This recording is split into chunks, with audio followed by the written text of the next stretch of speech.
like this. Hot 93.9. Hot 93.9. Go to civilized countries. Certain politicians, people are there because of their merit, not appointed by politicians, and they work and serve well. Look at our security agencies, puppets of the ruling party, ruling government. And so they are not able to open their mouth, even arrest thieves who ride public cars and are fed by the state. People who earn more and better, well salary, and fringe benefits, occupying official houses with chauffeur-driven cars. Benefits come in thousands. They steal the most in the country. Go around the prisons when we go to give communion and pray for them. We are Gupo. We are Ponchi. Some remand for years, and yet those who openly steal and plunder walk our streets. What kind of society is this? But very loud, the crowd very massive. What does it tell you? Well,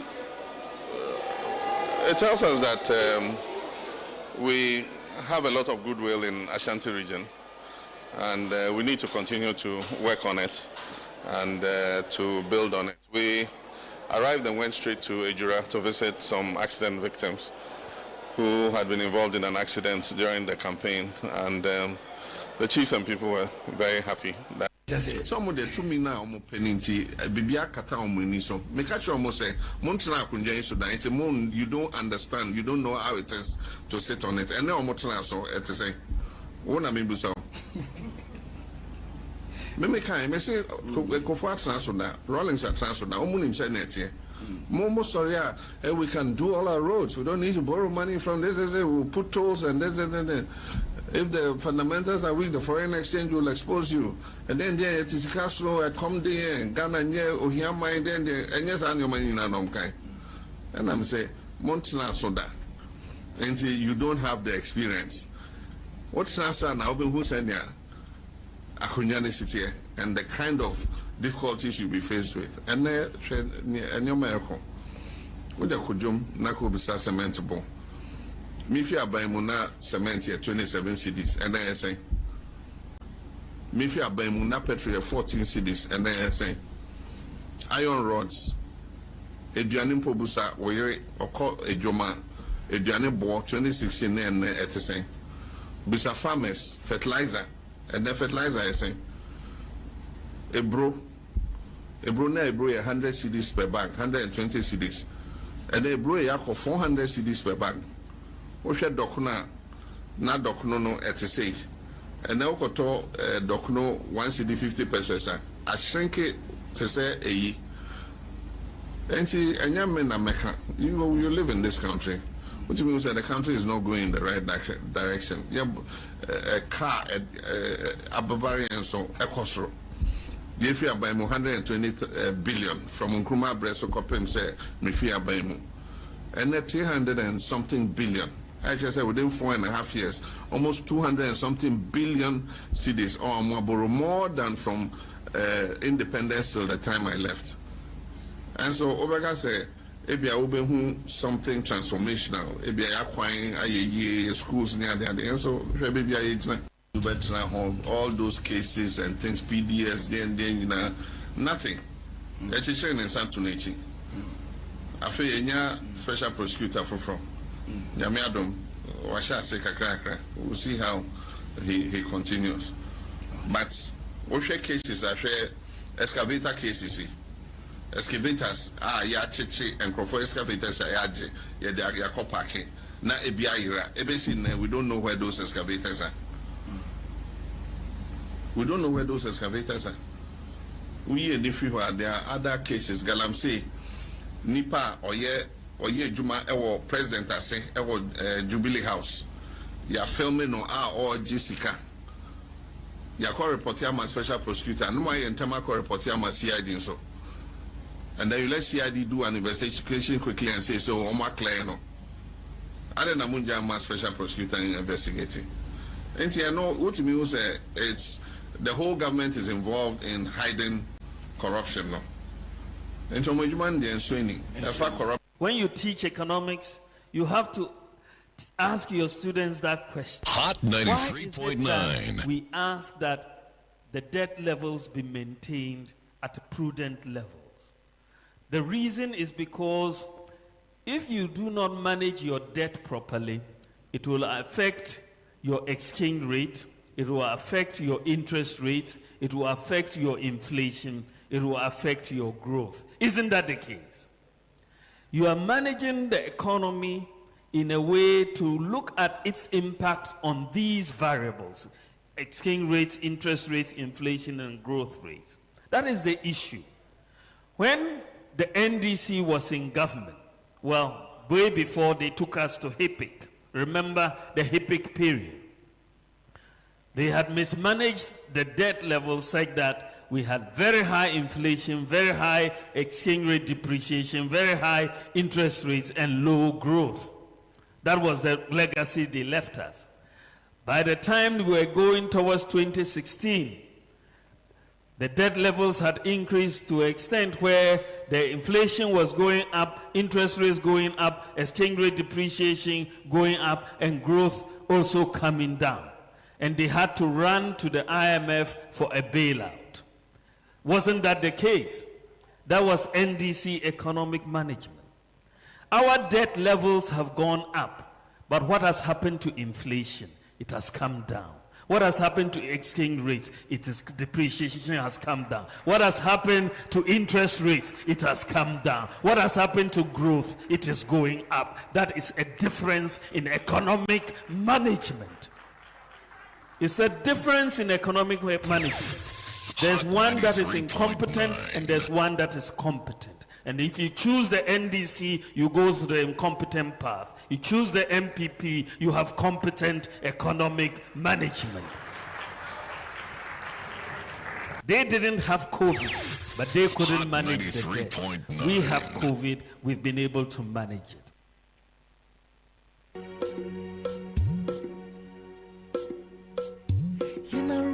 Assassinate airport and Timaya Mojana Nanum Shegu Edigu on my Atrumene Wusu say pay Piatwasu Indian Traso Kutu Cranin and Semico at the end Tamamaya Sissy Hot 93.9. Hot 93.9.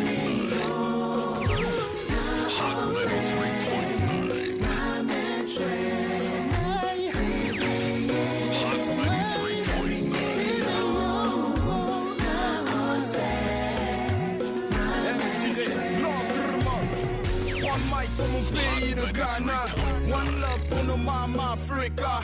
Kumasi en sacrum Charlie. J'y vais depuis que je suis môme, c'est Waté. Oh, and you mned et c'est même pas du Azolto, c'est ça.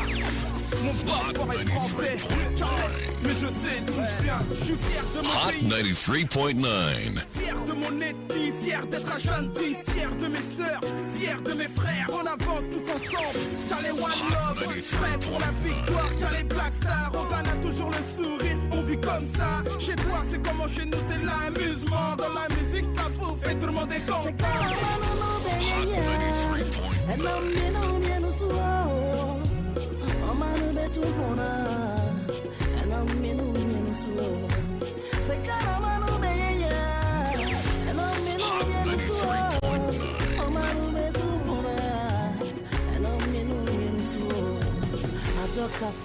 That's right, that Dr. Funkume, a soldier for ya, your Ghana Police Service, ya, Yananamakia Fona, Yenina, they are coming together ye kwani ba ye so mun kakran benyo my Ghana na nya baby papa bi agina awie me bo ha Hot 93.9 FM we adwunu biem dwumedie so ebre na aso yi don kwa ba pa se ma ne dunsia pepepe medini agya so ansa sabre ye tena se na afi ya beje bra adwendwene ho biem adwunu biem dwumedie so ni na nsem ne bo papa mu boni mu se agya na adom ye na de pa bi ache yen e na abeto yen se de city bi agibre na afi ya adwendwene ho biem ye gya ho dwuna asem beto ye fisi enya ne papa mu 100% ne se ye ne kura ye ne enkura mu ye free tire no anu na sei ai so akoko bi dia to kosua dia sha nsem ebo ho anu no Robert one day wanije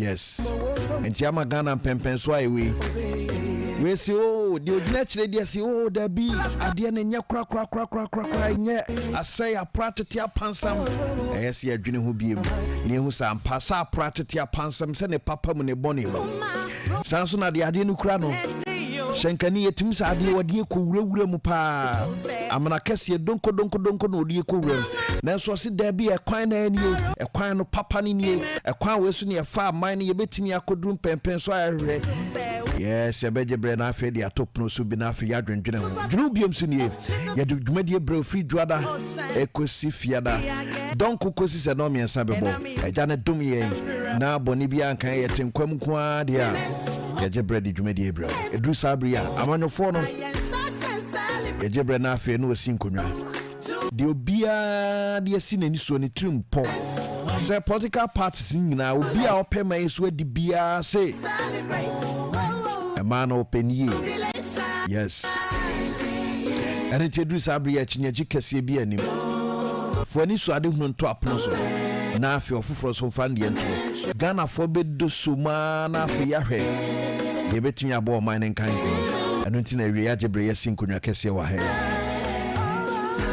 yes ejane dum ye se nko ade a ono ena tumidie kura no na ono na kase impunu ebepunu wadum ya ma de pa bi a chie de enyuma so ane ya be Hot 93.9. Hot 93.9. na unim se ochna the state of the nation address no bibia metwemu e baso den she amampanya danko akufuado why not man tebia china wode ba betudwa ne tebia na ankasa china wode tudwa me nyina ya hwemi ye nyina ya tie bi yes ebeduru ho no se sa na ekwa ye behunu sa pepepe why expectation it say bibi o ma wo pe wo twen se anya hwe no de mampanyin beka ebisi anka mampanyin de atosini ni ade nyina na so tumika na so begina ha na akwa success story na papa na friend matena mi do no wadwa pa ni dwa no wo se ade di asema amidu mat and NDC NPP over Mahama Eba jobs yes so no adwuma na yede man edrum pempenso no se afun no pe ne ba bi fa se o tietche no toto abo ko park so sa medi ya jaw so anse na awie nkita odi ebrewe emodo bebre pi ni guap no so yede ni nyina ebrewo yen ko na afi yen fa awie nkita odi no yedi nkan kra yen fa man sa na bedwafo na tena se owura kwasi ade odi ka awie wo kan ho she sanso so and the pope the only pope in NPP yes Rama Kebaba can we former Afro regional youth organizer wako as national youth organizer MPP nanu ifana amfa yes convener at the aggrieved public sector workers Nobel Bobochi beken ho na wiese sia de woman chances sia from maso ene ni di nkomo Honorable Suleiman Adama ono MP wo Tan constituency yeko na okomrashib de fia communications committee asabriga paw mrashib de fia won hwe toto eyenkita udi hu nsem so no oka ho bi wo member na yene ni nkomo ochina mampanyi state of the nation address no expectation bi o ha ana ade ne dada na akoy ceremony ho ana bote nkan mo ha no apom ti say yame adom boko ye do ba de ase megiri se ne ahomje kakra wo china na adwuma no beba pa Yeah, that's right. Now, my abuwa mudisi o mampanyado danko Akufo-Addo. I'm saying what tempo. Don't say you confuse me. I say I finish that piano. On my time, senior, on my no, when no brand enter the parliament. Into one can. That's right. Said ye city and say him say yana be specific kuma ye hwehwe free mampanyu ho e this delivery. Yes. I will say wait there and manager or no cities on the matter. And to say budget, obviously, I delegate your movie at the time. But wait there. And now say here, we here, and you see, the area to Montana, when it's a sector, you were over only among one or different sectors, communication, energy, health, road, transport, finance, economy, or what sectors in the yes, I say you send me a sector be here. Last year, or by over kind money in our movie sector be because we want to know the state. And it's all about my woman there. You know, be a simple, you know, be a Yakoyani. I am your company, and now may more than last year, the media. Or then let's say, I can do who I graduated only. For instance, like your buyer, or so I have 10,000 kilometers of food. If you say, what a million, who a million. But I always said, yes, I will cut and say, this is what I've done. And some why progressing. State of the nation, it's not about progressing. But state of the nation here, we do. And she was now about.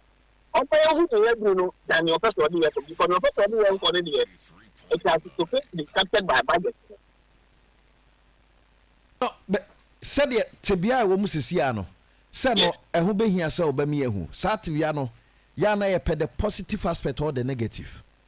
Oh, positive and negative because another claim but the effect you do because Parliament, the rest of the people's representatives. And to Ghana upon all kinds of the world, and it's all the time here, there will come out. Abraham, you know why. And there's a one China and you're talking today. So you want to know, because I don't think our influence policy out there, and I'm out the parties are the appearance. And I'm out what do I call IMF, and to say, and yes, I call IMF. Then let's say the tax nothing. And so I want to say, my way. But the way they say already now, okay, budget na can want some crowd dana. Yes. Okay. Me mau over sona. The kind of 2008 company for a bit sona.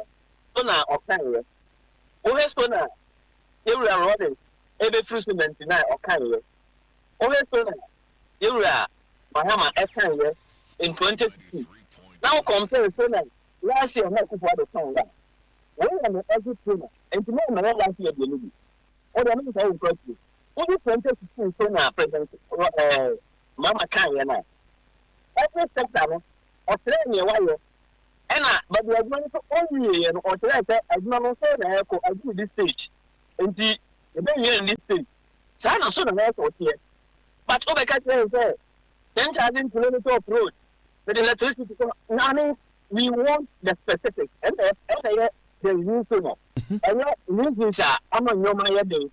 Over last year, he spent like 3 paragraphs, 3 pages, talking about reasons that I'm on your money day. That is not what we want to hear. 10 or minus here. But what are we doing? And I was saying, reasons now, my money, my day, no, and you don't need the state I will mean. And then the state, and the reasons I am going to state.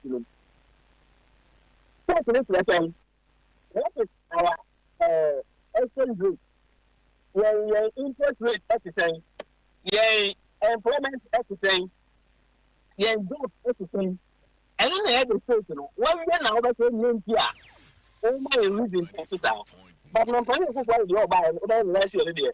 Or my reason to just but the state now can start one home. But sir, I didn't be wise away any idea for your dear.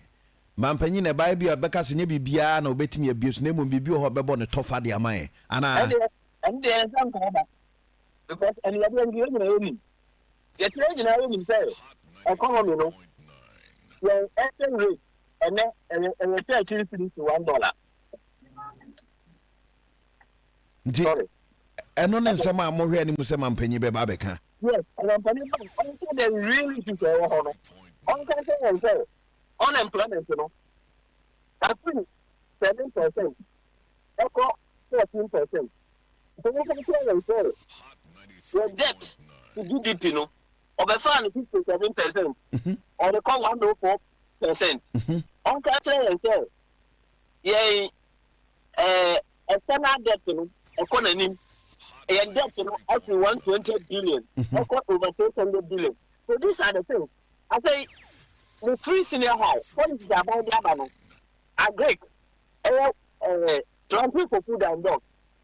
What are the statuses? What are the failures? And then the fact that through SHS, on the same thing. 1D1 employment, every Abano country. And now on content, what are the things that you want to hear? And your brother, and yet. Ukraine Russia war. But I was saying be at the opet because of COVID-19 you can and one work and no e bia wunya de opet no wunya ntie. Yem pese me tie no e bia on kan tell say employment on kosoro. Aduru say interest rate at the say we at say no you so aka say reason tie aduru say am say COVID no Russia tia. Na Ghana for no can make you judgment. But all my country says COVID no Russia tia you go you back. You man I want to go you don't pese over. But sir bibi e wo ho sese yin na Ghana sika sem na bia entutu ya bibia enkomre nyina ye sika no sika sem no so no ye nyina etiase ba bia adri tina no be mampanyi ji se oyire ne ho asa be ka kire se sika sem dia ompane ji me ka kire sika sem dia sika de o ti o bi pa e bi so mampani se e don no ma na si e ho tere ene ye finance minister e awoni two deputy ya say am minute ba ko ho ya say ba ko be fa ho what a minister at the what a minister or responsible for finance our president ho as am my minister of health foreign investment you know so wow which country does that obi also hotel no o minister ma ko be say room our president e dey na ho and so I can say I'm more than because you got some old people that are doing that's why we want to that's what sense in interest. We have a time when money to cut my head. Okay. Na say ochina no nsem no de beba no ye wia enum ni betutu ni sere ne abasaba for now they more expecting there baby a Ghana Genesis ya tebia o no won ka no mo nkofa fofo bia o we kan kire say na ye de say na egu akwan so yes adiesie yate ana meda se na ochina nyame ya adoma e be drum rashib de fia de obekeka no ni age bra bi so kakra answer na ko me tia ni mo fa ni odike aha e na me madam to ma se po bi de se nyame ya adoma e drum me bia e be pa nti se afi na ni ya o che be yi na so why po bi de ko be tena hu onye po bi nyoma Pope nya ma ho. Yate ojo so yada say we Pope the honorable to the amount no. We member of parliament our time constituency Suleiman Adama and a friend no Comrade Shibidefia communications committee in parliament no we member we on na twetwen komo. O say nyame adma state of the nation address no.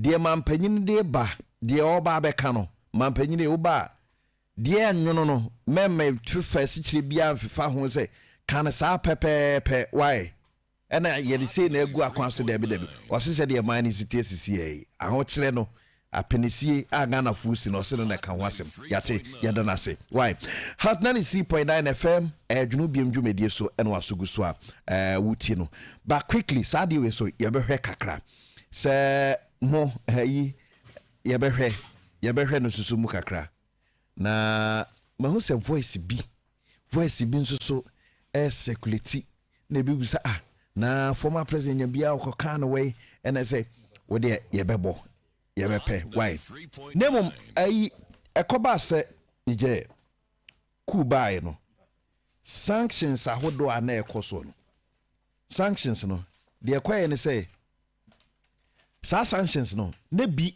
ebo nyo say na ECOWAS kra nyam bia de na ya na sanctions well say almost say afinie de akwa say enkita de akoso ana so call meeting the very last one de akwa say yeso matwa U10 tia no obehwe the Republic presser or say ECOWAS makes U10 lift sanctions on Niger na say ECOWAS to me na no say they become toothless bulldog no sa na ekwa ya na say na an international relations expert Farouk Awahab we kakra bi quickly if say enkomo we buy any na dibi pa panyo ti enkan mo ha Pacho me jemuso no apom to say adom di akse mi ho ye e do ba de ase esim say no mani bi ho a o ka to ho a playback na ya na nka beboa pa de akoban say ECOWAS say mo say atwa U10 sanctions ni bi o ha Niger de to won so a wo hwe yi afri ho ba mi kotu ba bi kakra bi de ntie bi a omo yesa or say the lifting of the sanctions is on purely humanitarian grounds entina omo yi sa sanctions to ease the suffering caused as a result and entina bi ebe hu ne sa sure see to ease the suffering of the of those countries. Yes, to ease the suffering caused as a result. Now, no ECOWAS, any the affected countries, so-called, on the air suffer. The nationals of the other countries now, only members, our ECOWAS, any the 3 countries now. They are from the 3 refugees, Some countries, only ECOWAS members, One part no suffer. For ECOWAS to release a kind of a very shameful. You see, I'm struggling to validate the article. Let me sound cautious here. Yeah. What I say? Okay. From where I sit, any official declaration. Except to read and say, sir, these are the news. So clean, sir, article or ECOWAS. But I've not heard or seen it badly. One quoted directly. The ECOWAS chair, and I said, the General Secretary of the ECOWAS said, Asma Minkeni, except to say, sir, ECOWAS. But then let us not forget about the fact that in diplomacy, either, sir, a communique, and answer a declaration and the Baba there is always a communicator or signatory who will be there at ECOWAS itself. But then who is communicating to the public? Is that the General Secretary of the ECOWAS, of the Commission, and answer the President of the ECOWAS? Oh, but where the Commission Omar Aliu Tori does it. Sana Yaka. Yeah. Me hu ewo ECOWAS bi a mo amoya journalist no mo ba ko ECOWAS for omo platform me ma ko check ECOWAS on website said what we are reading out there an emergency sitting and a generate that communique and I said there had been an extraordinary session and a generating. I'm being cautious here because of diplomacy. Now the actual issue comic relief. XSL. Some of us, some way you can. Say ECOWAS. We need BBA. As far as these 3 countries. 3 countries, yeah. Yeah, 3 near concerned. Yeah. And then ECOWAS, Aka Afa Mamadou Dumboya, Guinea. On what train who fees are 3 way. The government will dissolve. ECOWAS made speech. ECOWAS made declaration. No communique. No news item from ECOWAS. But then ECOWAS is representing the people of West Africa. Not only the government of West Africa, the people of West Africa. And what have they said about Guinea? which has no government except the president as we speak. Now, ECOWAS is they are looming into danger. Samum. And it's in a quick U-turn because the issues is that Cote d'Ivoire, Russia, Baho, as far as cross-border trade with Burkina, Russia, Cote d'Ivoire, the cross-border trade with Mali. Into the country that is hugely affected is La Cote d'Ivoire. Okay. In the China, there, Alasa Watara, your opinion on the sub-region. Into they are doing a quick turnaround. Who are the people? Nanado, Danko Kukwado, President of Ghana, Al-Hassan Ouattara, President of La Cote d'Ivoire, and then Tinubu. And yet Tinubu no cash 1 week. No more attacking Israel. Why are we not hearing Tinubu talking? And if they are saying that they want to ease the suffering of the people of the 3 affected countries, they should bow their heads down in shame. But this time around, Tinubu is speaking. Now Samuel said the bloc must re-examine our current approach to the quest for constitutional order. Because no anti-diplomacy. And ECOWAS a useless organization. Oh, Samuel. Without any to and he said, Obinaba government for the first time on your former president, 41 days, on any minister, no any foreign minister, no any cabinet, no any advisor, only foreign ministry. Now I deny ECOWAS chair. Okay. And today I know better. We need any experience to even handle it. And as some of us, I'm sorry, and you say ECOWAS in our Casano. We need PPR. Nanke defense minister need you. Omi now sorry said, you are inviting Ghana host to ECOWAS generals. Omu Koko, Abro Mukra no Mukikan, Omi Media and Niger Kwanda. So therefore, for your information, Niger country will not have a military regime. ECOWAS sanction on the sub-region, West Africa, Forbes, and America, on any the fastest growing economy. This is an absolute way. Burkina Faso, the projects I was setting up, since Blaise Compaoré time, most of the projects within this short time is near completion. The citizens in our way. The rebels, I know Nipa 84 average a day. Our Niger, our Mali, our Burkina. Now, since this military regime in Niger, rebels, but this time around, Tinubu say, SAC 4 and I said 3 states no, more far up me kotuno. Or say Tinubu said they should not perceive, or those countries should not perceive as enemies. And as the ECOWAS no is not an enemy to the 3 countries. He doesn't understand even what he's talking about. So we are there. Now you mistake. No I'm answer. Okay. Now the only thing that is exercise. Who ni patron? Who say more enter possibly? But you say we need to enter because we knew what it takes. Because Boko Haram about 3,000 men no. We country 120,000 and that's almost 1 million force. And today now with the National Army of Niger. And yes, we have 3 countries in Kuditano. It is popularly received. Hot 93.9. It is popularly welcomed. A chromo for Najiatum, a chronoma Jiatum, and Diabaho, security Abaho, Oma Komwabum, Omu City. ECOWAS, including Ghana, because said, "Wonu Jene na Okotono Hono, Jene na Taboda, Ultimate from Rum, and the Hitaba, tomatoes now from Emma, Hitaba, and then Chino, Omaya price in the Burkina, also named Chino, Oma from Fong, Hitaba, Nigeria, when you have problems. Cote d'Ivoire were seriously affected. And the ECOWAS, some of us knew, said they have no option But then for them to say we are sorry, they need to tell ECOWAS, say, some of us, as can say, there is a danger looming ahead.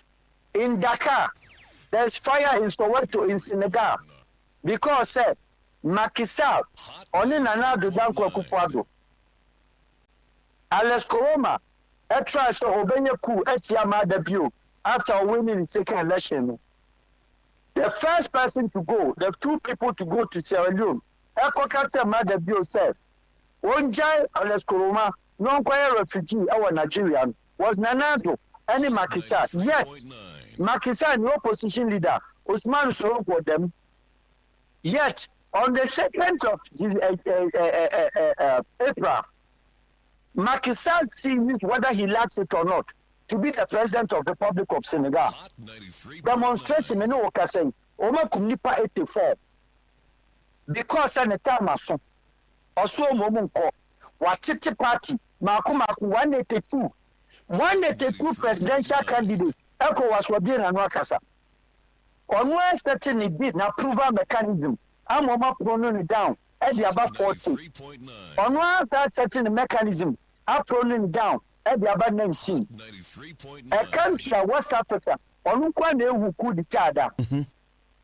One must touch a difficult situation.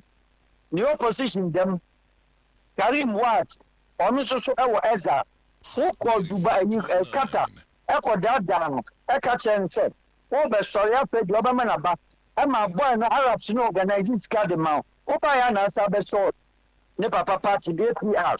APR, mission to give back to Macky Sall. Is ECOWAS aware what is happening in Senegal? But if in short, let's say ECOWAS Wusu into the African Mudimrika Kutrasa U10. Because the African continent herself and the ECOWAS herself has disgraced herself massively. So if on the 2nd of April, the fire happens, already there's a fire. I was Senegal. So, let's ask for chickens here. The ECOWAS would have no word because the whole Senegal is preparing for a blast of the country.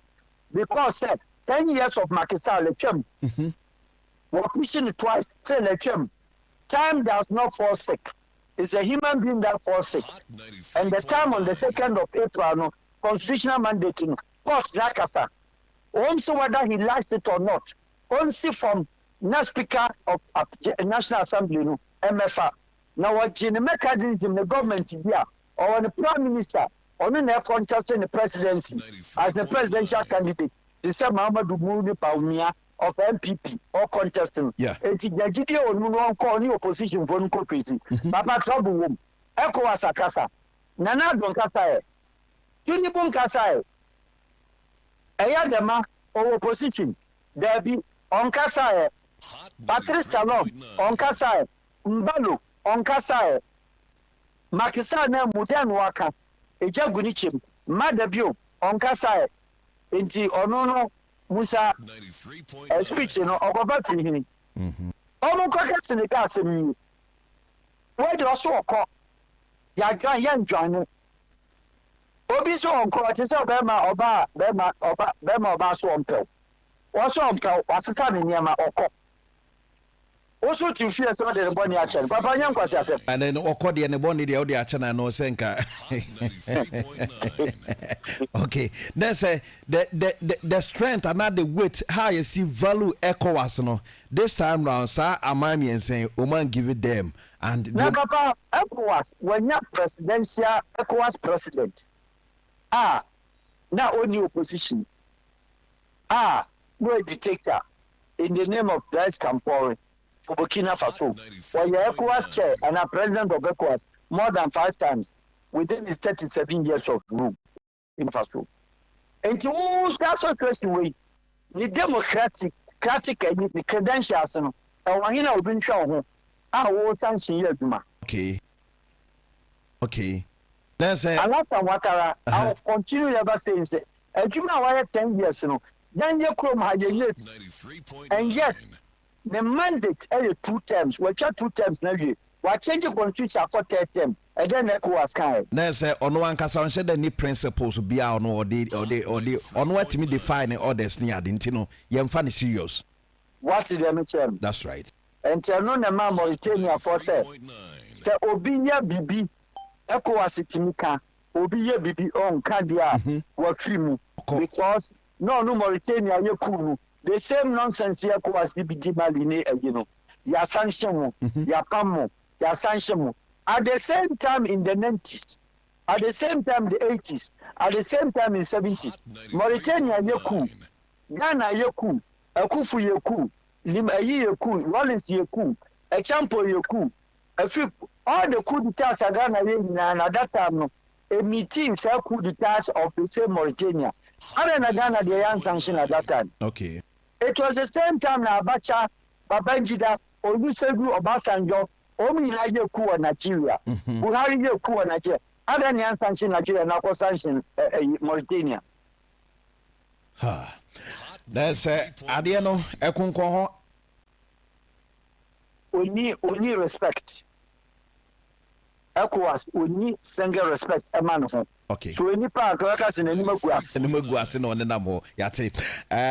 Article no me de be WhatsApp na afi ya per time na ya hwe adation. ECOWAS article de men kayo. Ya se mu. What's it? ECOWAS article bi no ameka e party. Omu shia de no mo ye.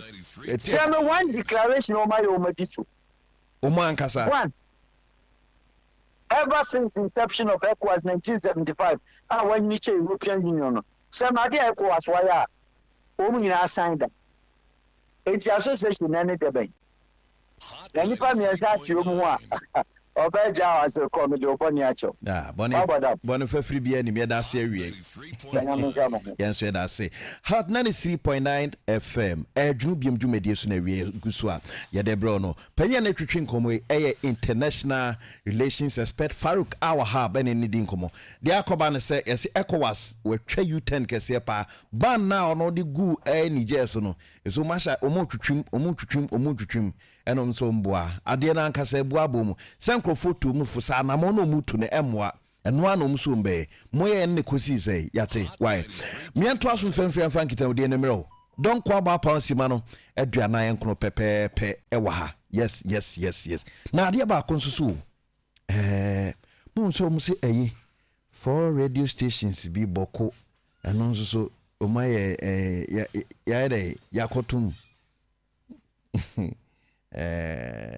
yate sense for madumani biya no nyesa by mu fa nchiremu na asenkrofo nheda ntiase papa yatum na ne sei ka bi no bi dia na ase dia yi ka so dia nka nyesa na yaji no okay di yade nkitaudie ne bebro na sami we omampanyin da John Dramani Mahama His Excellency akodi nkomo bi ne nkomo di nyese bia nkomo se kokoa mu nkomo da bi se party dwumadie ya wonam gusua ntoaboye mu na this time round assemble accord ya babe to dwamanfo bisan se da bi ade former president wo dwane ana se odi kan asake Ghana fo adwena yekoto abamana ebia yentimi anyere no pampe se de because okay yenyina yentie bi na yenhwe say yes the wind of change air blue sana bi ka umpacho nyam na meka said the wind of change as 8 years bia no mframa na bossesa no yadru ho nti as a former president nim say 8 years no wareni awie na momoba to mokaya na nsen odi nkomo bi say ebeye kranka after elections no obaso Ghana for to abanama na so man honey could edi honeymoon kakra nyese bia okoda kekewu na mmuma se bremra ho ba niema de kwan bo fa so ahye niema ne ade no and this time akwa no specific sa de ne yekoto aba no abato na ankasa achi no se de Ghana se den no Ghana ntese 2016 no ho no Ghana ntese 2020 se ade na ye den pa odi ti be ne fa boku to dwe why emre a ye wo mu no enyoma ente se 2016 ana 2020 enne yesika asem asay enti men na adamu say aban foforo ebeba no enyoma be dem papa. Hot 93.9. Hot 93.9. Ene emre a yewo mu no enyoma ente say 2016 and 2020. Hot 93.9. Yesika asem asay enti me nadamu say aban foforo ebeba no enyoma be dem papa. Okay. Enti sesia no Ghana ayedin papa. Ghana ante say 2016. There be. Ena Ghana ante say 2020. There be. Se Ghana ayedin pa sikasem no ene economy ne se de sitie no ayedin pa. Nti aban foforo beba no yeba ni due ni amani hunu. Ose aban foforo beba. Yamani due ni amani hunu. Na nyambia se sa ban na ebeba Hot 93.9. Ghana for because sa due ni amani hunu be den sa na say na former president betime bie so kaka and we nke very simple to understand. Yeni aye adne say yempese beti ase na say mate dwene Biom so ni abedwafo na tena say yedin kitahudi ebro why medical catcher so ra akwasi adeodike we businessman.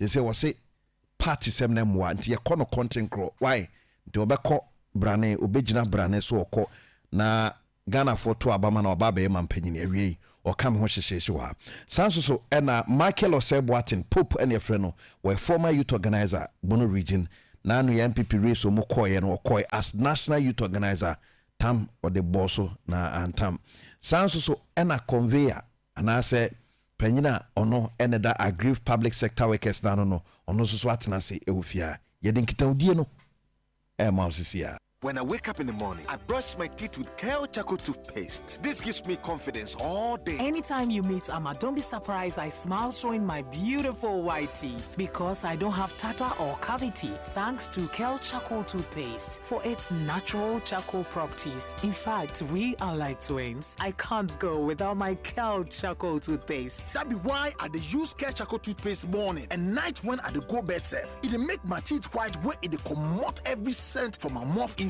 My confidence level they go up, so I dey show my 32 teeth all.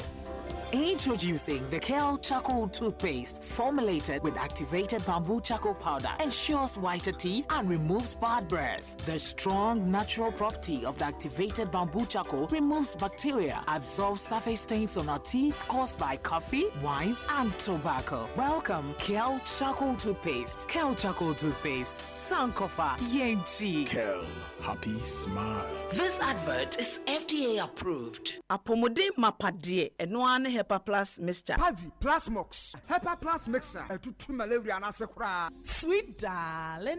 My beautiful baby. Hepa Plus mixture ye busie ya no mama hoden aba. Busumi pini menti ase me do. Tie Hepa Plus mixture. Enya adwuma ebeye wo nipadua no mu no. Afie kura na ebeye onwanwa mo. Aduro ye ma general well being. Abusua pomudin ho hia me yie. Esne bibia.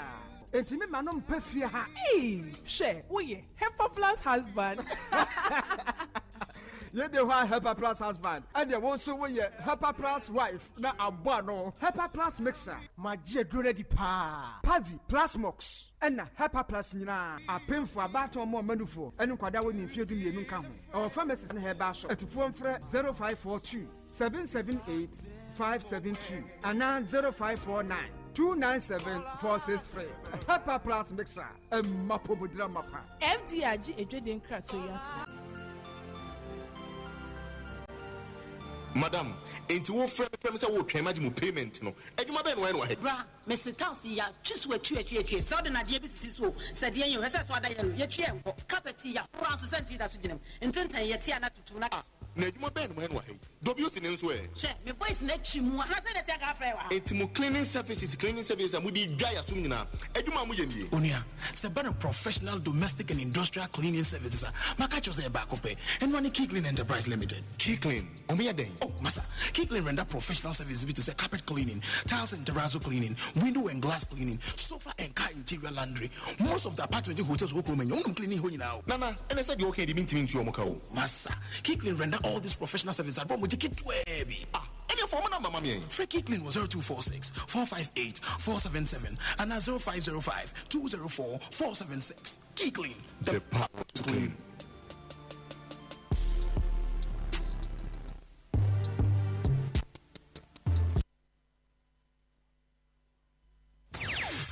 Hot 93.9. Radio get result. Hot FM, Bomajingo. 93.9. Missing Hot FM. Hot FM, the BBC of Ghana. More Hot FM, you are the BBC of Ghana. Because they listen to it. Radio get result. Hot FM, Bomajingo. 93.9. Missing Hot FM. Hot FM, the BBC of Ghana. More Hot FM, you are the BBC of Ghana. Because they listen to it. Well, me and Toss from Femfremati for Aquaba, Hot 93.9 FM, Biom Jumedi Suni. Kitaundi Ufia in the Bebro. Samson Aquanya Naba, Nessa call Facebook Live wa Okwa Yana Udo comment na to. Why, dear Koswahano, our person Chawagno, for comment to Nafi wash a page no, Nafi Yajibrak and Kani in answer to her at Mediama. No better Aquaba. Yeah, upon to say. I'm not doing And nobody has said Ghana admin for and I say Ghana bandman for I say to say more than so you are grieved public sector workers. The state of the nation address neighbor minim say bia baby or what modi can't try to say with the kianiki as a mampenny to make a ochna medase chawati for you know Kofana say expectations say kodwen ho so mampan be Cambridge papa bi dia to ya brabo mu dia menya sure say dwumayeni bia adwen e wo ho free say de negotiations ya kotena ase kura no ye ka ebobobo a ensheda enkosi hwe nanu ya se mwanyam 23 ana increment da so pan enteno se mampani begina ho a obetimi dia to Ghana fo nyina anim tutum nanu ya se muamadi ho adanse start January na mo shase amudi ba bontin e kan ye no sebi no no na da ehimfa na da to gofu anim enye Ghana fo ya ante hunya so obesen abebo so abebo ne won samrane because the 23% is nothing compared to the 83%, the 93%, and the 100 and over percent inflation. I know. Oh yes, I'm giving you inflation figures. Inflation so any your friend is an increment NNM. Reserve just who hui. Me ma 100 cities. Sefa ko dida. Na me fe chiri. Na ma beji 20 na mfe chiri na ma beji 30 mfe chiri beji 40 ukika bomu abewie no na me no sika na me dia ma no me sign de oka Hot 93.9 mafanya nsa kwan so agye se sika ne nyina sa pepepe na adenete because say amount 23% na fuel ekosoro say amount 20 ye bought 23 na no what say fuel akosoro yatoto petrol oh na senya mo percentage ntina petrol bo okosoro ena me ka kire say eye nu say nya nu the fact still remains akosoro automatically it is not 20%, it is not 23 because the fuel no kosoro ahyentua die eka ebe kosoro eno kosoro ntade die wubedi everything akosoro and the abasa na you don't have 23% anymore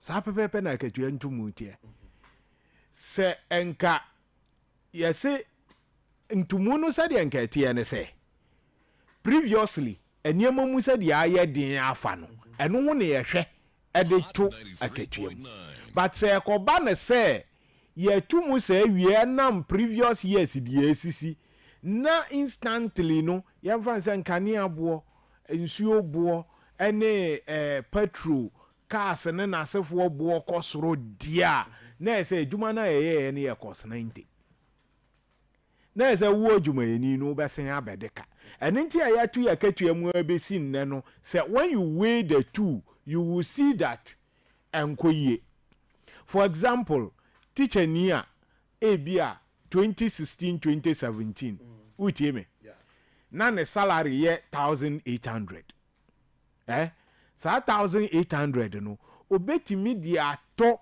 more than 60 bags of cement then because then no na cement bag ye 25 cedis 25 Ghana cedis. Yes. Okay. Ntina sika ye de man obosome. Nti sika ye de man obosome. Say 1,800. Yeah. It is able to buy about 60 bags of cement. But ene ya tum double. I'm a teacher niya na oji 1,800 no on ene oji be 3,500. That is the minimum. It's a siya ye kasei. Okay. But cement bag buono almost 100 cedis. Until you can only buy a little of 37 bags of cement. Na first no better more than. Ubet me to 60. Okay. And even though teacher knew who that increment but even times you are worse off. Yes, but you are worse off. Because by then no na 1,800. Yeah, and na bosom so I say 80 million. 80 million. Bosom so ana ni sika ba yes, na cement bag boy 25 cedis. 25 Ghana cedis. Yes. Okay. And na that time no we see can it meter more than your friend is saying 60 bags of cement. But as it is today 3,700 no ebetimi ato only a little over or less than your friend is saying 37 bags. And though there has been an increment by this particular government, because of the increment in inflation, because of the introduction of the taxes, and because of say high price of goods and commodities in Americana less. Excuse me. So what I am saying is that it is not about the quantum of money, but it is about the value. Obi a calculation na mam say o cement bag na saying. Emudia he. Na say nuclear difference say wom. The fans say per cement. Me say 25. Me say 25. That was then. That was then 25 cedis. But cement bag averagely almost 100 cedis. Almost 200 cedis now. Or cement control say 100 cedis are. A better 18 bags of cement. Unu 30 Oh, say no, I'm not talking about the 1,800. Okay. Look at the ratio. Okay. 18 to 25. 25 cedis per bag of cement. That time the person was receiving 1,800 cedis. Okay. But and then one cement near almost 100 cedis. You know, the person is receiving almost 3,500. Okay. What you here? Into 3,500, you know, say cement near 100 cedis here. Yeah. It can buy 35 bags. Okay. It can buy 35 bags. Let's say half a free so. Almost half. Okay. So we public sector workers, you know, you're worse off by half. Samum. Yes. But mo aso say nkatuam tumu dia mo apre bia ye dia mamo. Enya no kre. Omo ka jiro so omo compare 23. Time now omo dey wine your friend is 40 something 56 score here no. Aban omo 4%. That was around last 2 years. Okay. You're buying the public sector workers. The public sector workers, you who say 56%. I buy more 4%. Dear who say Makatia no dear, I buy because what to tum, ya the second be a can allowance near the but still. It is negative because bra or two muna no wakotu nsuo kam no wakotu kaniam no wakotu wesem no wakotu at the end no waba zero negative. Okay.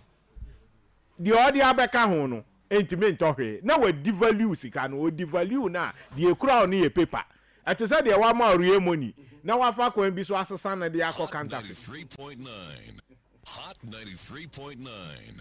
They say counterfeit ni die. Exactly, public sector workers there enkohwe entohwe usika no ntohwe counterfeit sika ento ade no counterfeit. Hot 93. Did the pana more say or the better get? No, for example, if they are able to stable the economy, you are able to bring inflation down. Okay. you are able, there is no need to even increase salaries because the value is there. Okay. If you are able to bring the dollar down, 3.9. you are able to make sure goods and commodities doesn't go up. One kasa wa bani, one kasa goods and services. What to move over several times. Okay. Now who to the other private sector no know to need. Who na who lead the economy. Nti metwasia ni say aban ne mpese sa na man because ono an kasa leadership by example. Won to two die na akoso. Won to two die mo make sure so say what the your friend is saying one manage factors of production in such a way that you maintain marginally the economic your friend is saying figures. Baba ni here skenti esen tutum eso timi toto ne ma bi na sika. Se sika dia enema be sei. Wo kasa aban wo hie sika. Enti no because ato ye se no eno ana aban na jejede ye increment ne de ma. Sa eno anso na adwumayefo eso omo ye no omo nya sa tax ne de ma. Enti onu nso betu ni diem. Se be ye obenya sa sika ne de ama wo aban ama wate. Okay. Oti ase. Enti that kind of cycle.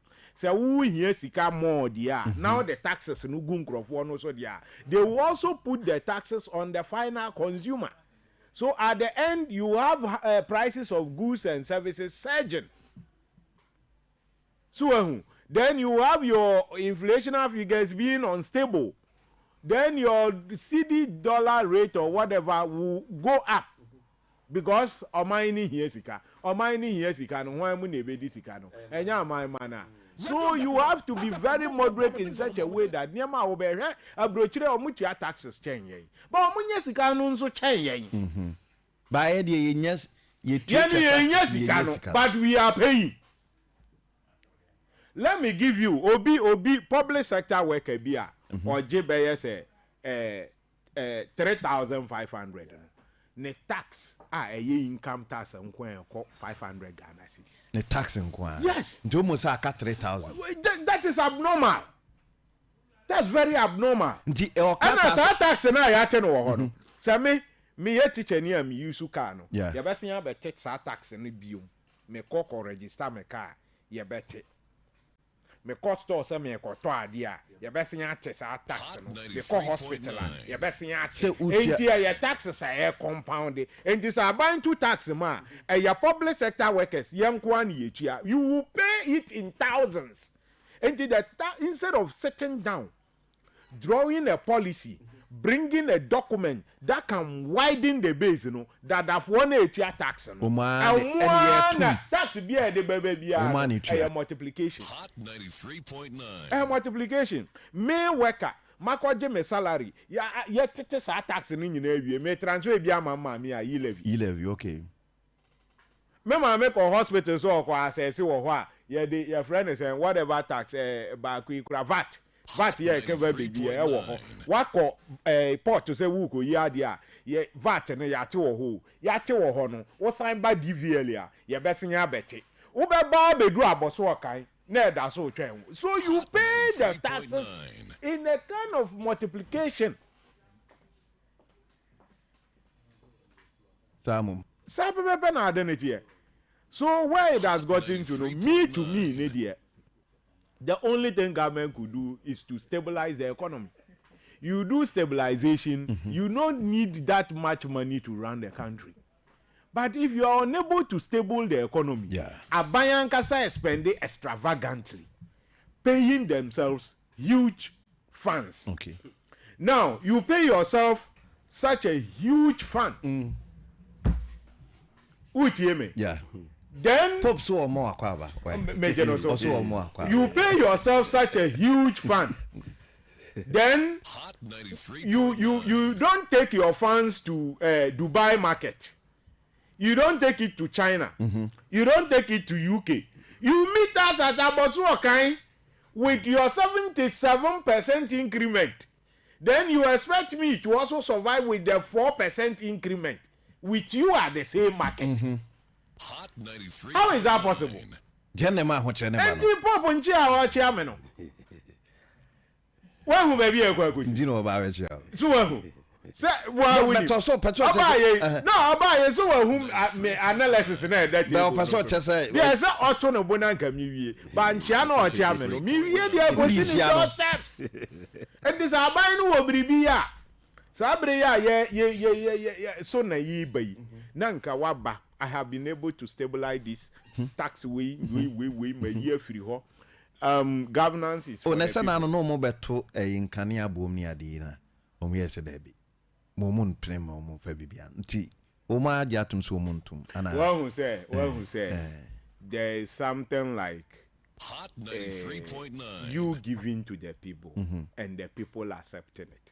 One kasa watenasi drew level be. Yeah. Na wo hwe de eniam ekwa.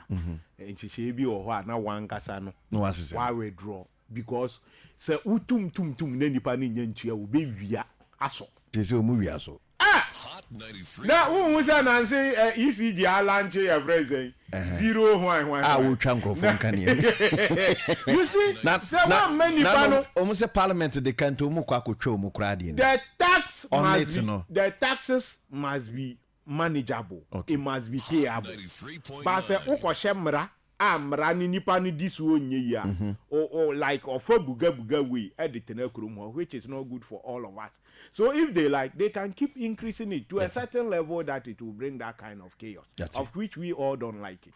State of the Nation address no china why na no bet say niema bia e ho no ono so mampanyi ba o man clear na mu pa so ma akatua se ma course no hwan de amoma e worse off when cement ni analysis bi a we no cement bo bra o g 1008 no 60 bucks say we je almost 3005 e better say o say 30 bucks o no say 100 cedis 100 number come ako say 35 no could yate huh and then 100 cement cement is 70 cedis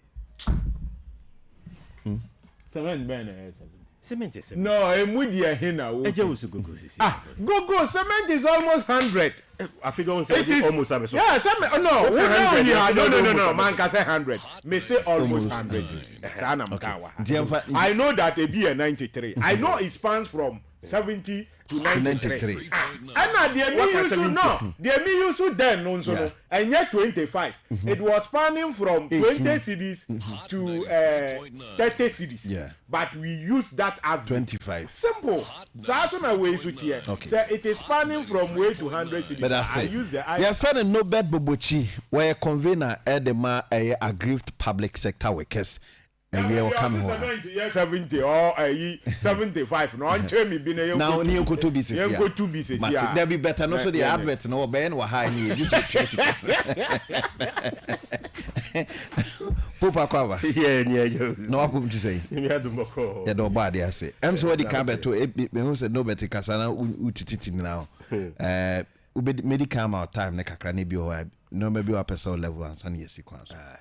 Wusu mefa kunya we so no macha me no be na mama ni tiri nkan so o ni dwumadi a wodi wo ba edwuma bia ni dwumadi no so no na hwe se o de pepe yo ne no kre e bi shimyi na aboa Ghana man e se edwuma bi na bebia mo hye mo kan sem na se eno no kre ni ebo abira na yemfuturu kese se betwe Ghana akonachi na menim se meni na hye de menwe se you si do Ghana so no said okay be anya o sabe twiasan na ndo am yahwe de ma mpumtu abaganimu mi chetefu na se me ba ha chenti me fa konya we suluma mo afishia pa yedim se sa afi we ye afi papa Ghana ye na ye be fa yento apa efra efri sa afi we e afia ye hune se sa so na president e be ready nyam ko echne e de inshira foforo se ba ya brabomu so na china because last year, no one thought say Ghana. Even last 2 years, say 2024, naka Ghana still you want to say even a city no. Yeah. Say no. We there to Nigeria, we there to South Africa, we there to Kenya. Now more for think be follow suit. By Ghana, you distinguish here. Ama you say no. O compare sa uncle food na here. E como economies, na como economy no see deal. South Africa economy, the best in Africa. Yeah. The best Nigeria economy, one of the best in Africa. Okay, second to South African economy. So say economy no. Omo nice no, omo currency ni sofa. Yami adom nimdia Ghana. Your leadership under the leadership of Nana Addo Dankwa Akufo-Addo and Dr. Mahmoud Bawumia. Etiwe. See the no, you do a big someone you be stabilizing. So make me stabilize this. I couldn't go back it way. Bako Nigeria, Nigeria for Nigeria and Bagana. Hot 93. You almost a gun economy, no. Wawunim.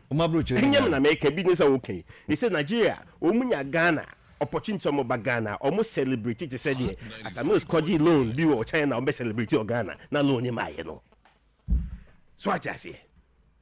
It's a Ghana, and ye met to ye. Na me, BGD say, by middle of this year, no, Ghana baby crabbery. And by middle of this year, no, I dream Fibia political party, what for NPP leadership be on be change. I feel the muna babetonium, I check Ghana mindset, or mumwa, na maintain NPP in 2024 election. I tell you, baby, I tell you, Minya. No. Me too. Yeah. My expectation say February 2024. Still, you better manage economy na between. Okay.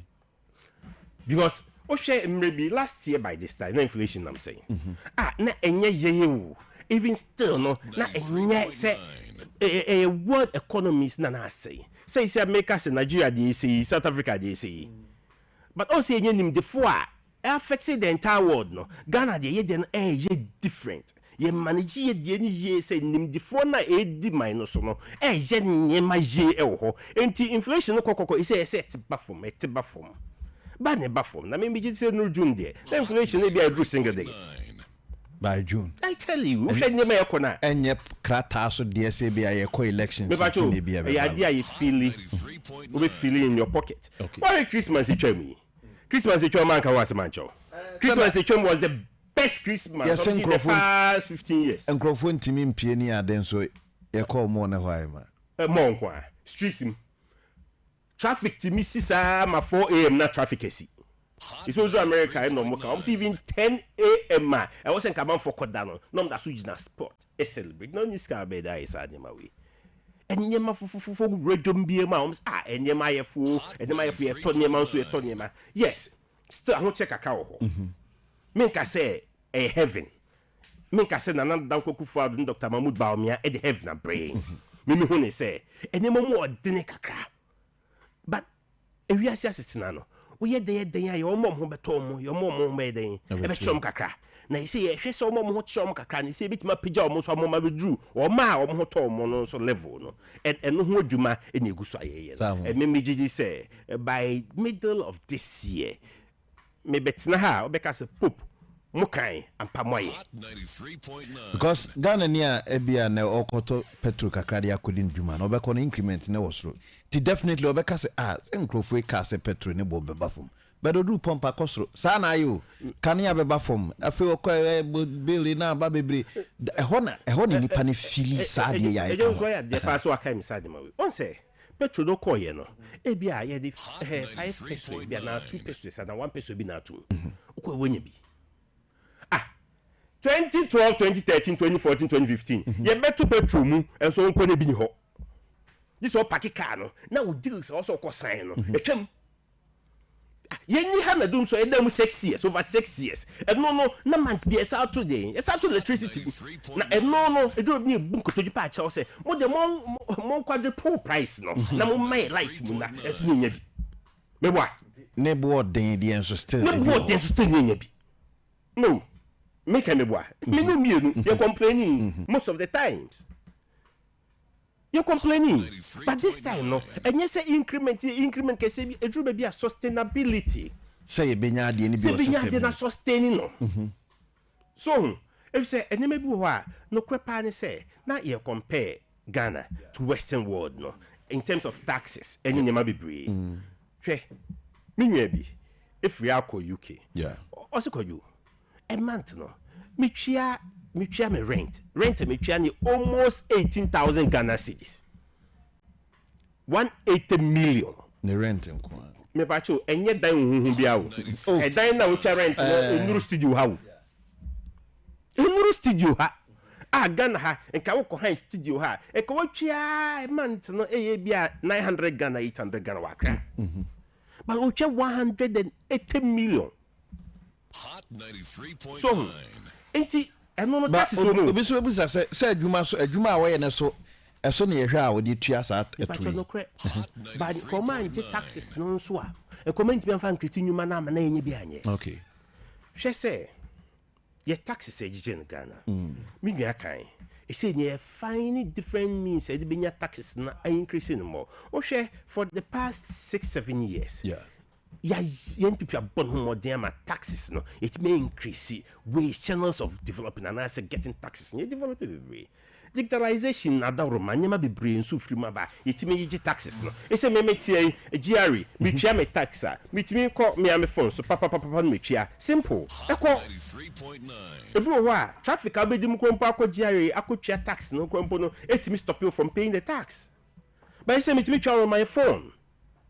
I hear simple and ama your tax generation tax revenue generation cost and kakra it mean to bem na ba they can say kakra ban ko bi shaase dada e ke sen ki akoye nim ba se foundation ya lay ache da bia no bi den sha na me na be obi ba ye na empty ba me se be ko ba nyame adu obi abe shaase mo me appreciate the wo ye no you say there is future ahead of us there is a light ahead of us you di na ayem wa no na onye dey onya ho den no fa nkoso nye e say enye NPP leadership ya na menyim se etimi etwia tax e wo ye fon so apart from public service our de pay no salary mbani ate no de Oma omo no the chunk of taxpayers here oma yinya omo no informal sector so any corporate world no it says no woman let me try omo do phone so it is say about more na twia na twia because enyema challenges on be fam say omo de call office or omo de fa ha omo de fa omo so kra so beje di no ni na ye free ho am na simple say and then me no ti studio hey say me de adru jam pese me twia papa me bon phone so me twia okay me boa me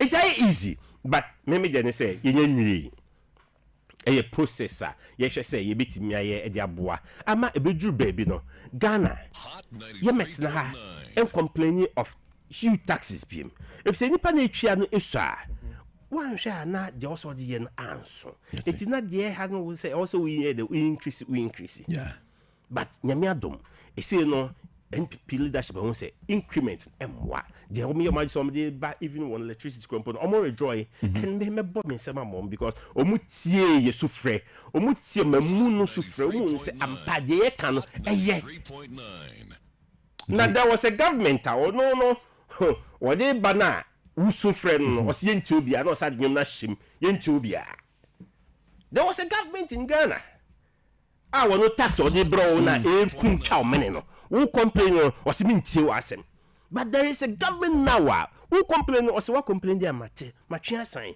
me hwehwe ne ma se de be betima ya ma ho ato a listening government okay government will tie no manfo no o tie the manfo yate Hot 93.9 FM so Biom no so no asugusu a wutie no e friend Michael Osebo atin Pope na for MPP ni mapa what kana owura kwasi adeodike e wo ha bi ba Pope baby ese mo ahyehyɛ man aduru sisi yi ama bi obi a wo baby a be sofa pa ene emre a ye wo mu no enyoma enti se 2016 ana 2020 ene yesika asem asay enti me nadamu se aban foforo ebeba no enyoma be dem papa di aban bi ebebe bia in 2025 de wawu yado o konti Pope unyuma no so bia ban ebeba no good enio no credit say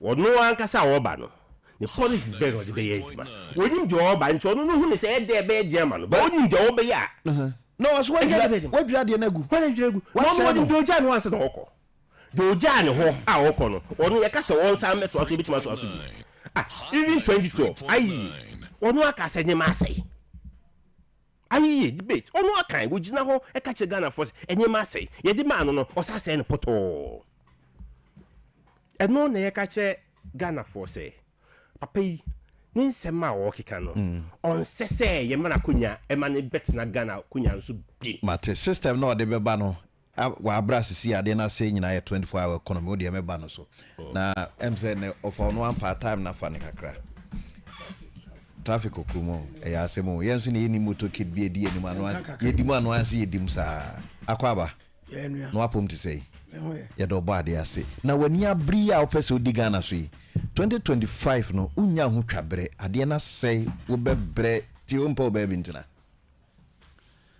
yo arefo na T4 ye chiamo Hot 93.9 leadership Ghana perform ti ase monte leadership yabi omudo mu fi say ekuo bi o ha wo mu a woni vision crowd me preko ani wa na wonya sika twetwa bribe ma amanfo a ebe push wa ma ba bidi o man ni ye kan leadership wa eye asem tietietia obi a wo so waso da ye wanya anisuade hu sa anisuade hu no ye feni vision no wo hu ade a enipa aka ni nyina hu sa wade a wo hu enipa aka no mu hu bi ana wo cheche mo ache mo se ade na mimi hu no a mo hu bi no se ne tie ne se mo gitum na mo boa me me de ya adwuma be sesa ye nyina ya brabo e de akoyi ediem Hot 93.9 ase nyina no okay e da Ghana ya ready e koso se akwai daare between MPP and NDC because the nation lack leadership structure omana kase ni vision Ghana as a country also no anya ni vision na wa wo ba be di omani so no we ye lebra wo na wo ba be hwa ma vision no abem eti de doma mani ba omiano mo keka ni nyina no Ghana se nkwa ye national policy a masa bibia no be weke amaye and the union government say there must be a national policy national think tanks and a formulated policies entrenched side of the constitutional review na eba no this constitution di buman free 1992 no Rollins mo yen say ebe provide security for the nation security American as a say there were some incessant coups be by so promulgating 1992 constitution the rationale behind it and say let us promulgate a constitution about tanketi federal coups it will the architectural structure of our constitution and the powers in now come the executive the executive appoints or non security coordinators and then for to all the sectors of the economy and to the grassroots so that say timupo bi ba so bi so koyeku a we see bro esmema asamna akosoro ntem now after almost 40 years of this constitution say there has never been any coup the Ghana for nya constitution be my economic development okay ya nya de ye use it will be aka so de ye use e ba the transform Ghana waboa okay Hot 93.9 obi aka cho say sa constitution we eno an wo de ba be Ghana ne be nya resource is a lie because e jere wo mu no e ma economic freedom okay ntinye se bia leadership nasa ana muntimi name constitution na kra nso no the constitution na order the steps of the people. The constitution is the guiding principles of the country. It is a constitution no esuni ne ban no constitution esuni ne ban no ade a man hwe nsane ne boy bra munya okay say Ghana for penuma Ghana for economic freedom by a constitution so for security of the executive and na John Dramani Mahama ehunu say no okay say 20 obebre aban be ba bebre because constitution need that ono na agbo Ghana bro ebra you ratame so no omu say constitution na ye use no Ghana for ka ho asem eti ote commission omu koye fat funding mission at the recommendation by a constitution no 296 articles na we At a mess, they never a review 211. Okay. Do you understand? At a mess constitutional review, no more. Now a review current constitution 93.9. 211. The woman says, article woman here 296. At a mess, they never a review 211. So what it means is that constitution, we fundamental human rights. They are carrying now. I was here review. Na mayen economic development na everywhere. Okay. Do mama ehunu ya no say me to me a bro so e dey amamia me dey control the whole country no. Mo ba gibi dia me mpene. Ana o totune ye. Atames baby o shebia no me sure say odi mahama ho yawo. Eti mahama ntimi nka asem bia bebo e chese obetima ye Ghana no. Hwe Atames ko no na Ghana woni kwabladufo. Omuma Ghana inflation 8% for 3 years. Single digit for 3 years. Now, grow economy no to 8.4%. Domama a day baton or pump come not before. And for what I mentioned, you know, pump bebre. The first 2 years. Mukroma Santini ba kopere na wom ayi friend say 3.9 Oten AJ cabinet domama cabinet asantini ba kopere na wom first 2 years Hot 93.9 ana oto mama oto ayi mes ba bia wa ya adwuma duro eguye o kai setepe wa finance minister amani anankofo kom Hot 93.9 inflation Kwabadu for from 8% to 15% first year. Amount to 17%. Amount to 17.5%.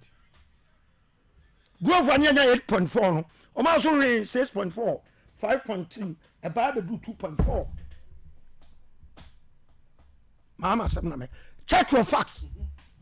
So in terms of what I said, it's Mama dear. Akufo-Addo mamu bone na mani timi kasa. Oh, Samum. Akufo-Addo na mama anya ntaban. Se nya Akufo-Addo mamu bone a, aka mama ka esie ni dada. Aiko wote bench baby a wojeje nana no. Call my political scene him. On question resign. Adam Mura graphic front page. Ninu Ibrahim de ba say, Don Mama has retired from active politics forever. So I look for a graphic front page. I publishes how the was mesaba. So we are we are sincere to yourself and to your family. How would you name a publication like honest in a way? No better to signal even whoever becomes the president of the nation. What cause as a partner you suffer better, which is whoever becomes the as a man of the party, you know, it you are a potential president. And I catch for yes. Where I have issue with money time, yeah, manage time.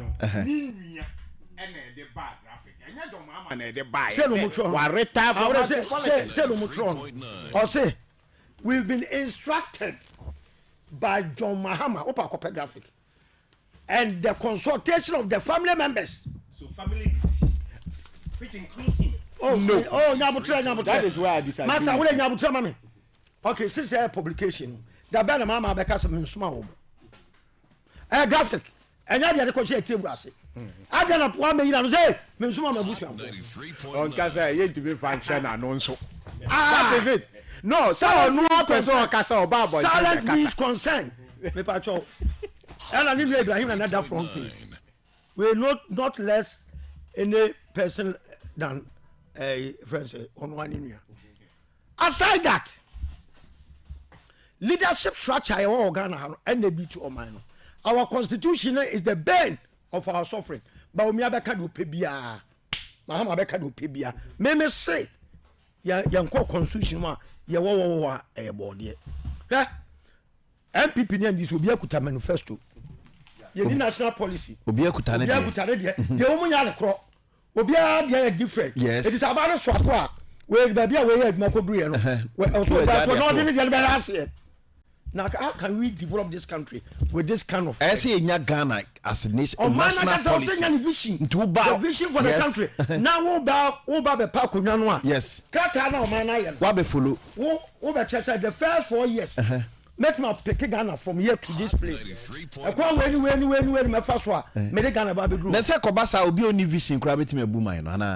Of course, let's say Omano when we are collecting vision. National think tanks now we them all mine. Institution. I was say creating no. Union government I create you your book no. I was say what was say media do away no. Vision be a war for media house no. Media fraternity no. I was somebody come out who say na media no acquire be boy. Be first one. Now we should the agraric co, where the education co, where the road co, where now fe your directors are. Yeah. We must agraric can Salman your national think tanks office. It won't quality na. No matter the best practices around the globe. Normally I can't no more formulated policy no. So the next 8 years and not 10 years. Say na Ghana here come. But say I can yensisa asade we nyina nti oni abre kura nyame yadom na ba de enko na betimi because the same constitution na ba. Ghana your problem ade here number 1 a constitutional review. Because foundation ya bo Ghana no e shallow. It will be a better so basic skyscraper. Esi shallow. Na dwegu. E be dwegu. Eti na you call one step forward. Ni abayachimi no. O maybe was so man anya na adwene. Or might be I was or maybe so ye can be nyina it's not about Bamia na said Don Mahama the vision Bamia we nipa Don Mama we nipa eti say nipa na fans for my head mama here e dey job description of man dey man okay so we must have our agenda nya ka to catch awo ba e man na dey ba ma e betu aka ma VAT adem no we ni person ye man we have to describe what they should do but say your constitution full of discretionaries. It depends on Tindanya, Messi Cathedral. Yeah. You can be Messi Cathedral. No, I could see. I don't know so about to 12 and no man for crowd. I hear the no. Was a mumpo nipa back. Now I decided I'm 2 million. Mumpo and 1 million. Yeah. Yes, when you do mine. Mama Kojano, I can baby. What's what about that? Mama was so bad 24-hour economy. Yeah. Because I'm just one than 24-hour insults. So 24-hour economy wants to do at him. Hey, Muslim na 24-hour economy ba. Me my live in an environment 24-hour economy. Eh, Juma. Take them na me said you know. Hey, we so was weather for. Uko Juma na do. But I don't know set time beba me who say se o ma that aye ho PowerPoint presentation a mo cheche mu bi a communication director Sami Demfina wajibre 24-hour economy nim but o de meba no so na his excellency nyahu ye we hu a ana se meme de na ta afema de na to bo ase obeti o time round ya me ya se mama nko ne de na wo hu na ba o mia de koso ya ama ya pimu na mo je akonwa no kura no it will take him 3 good years. Where convener the public sector workers. 3 good public sector workers. I don't know the honeymoon. Now public sector you man no what's the woman on there? But maybe no bet MSN no wo di kan for me afa no fanfro. Sa 24-hour economy no. Also di keka. Say dey no ntiase enhye denim. Minim say bia wo nya dey. Yeah, obeka say ntiase enim bia no. No nim di. His Excellency Ekan ye waka no pefe say he had lived in environment 24 hours running. Ahonu nso na yakwaji ya bosia ba. Ene nipa bi atena. No. Ghana ye bi da wait. Don't go far. Yeah, I catch champion time. Yes. Na Ghana run 24-hour economy. Na sa 24-hour economy. And yema na your preference. And me timi run no. Eno ana me say omun kam ye ntie say no dia. That's right. Yeah no. The 24-hour economy. Enye the African version there na ye ka ho ase. What you say? Na bia waka say by then no na we ni ABC ene eni honti. The 24-hour economy it doesn't necessarily depend say we go and construct factories today. What you are saying? Mm-hmm. What we are saying is that there are factories.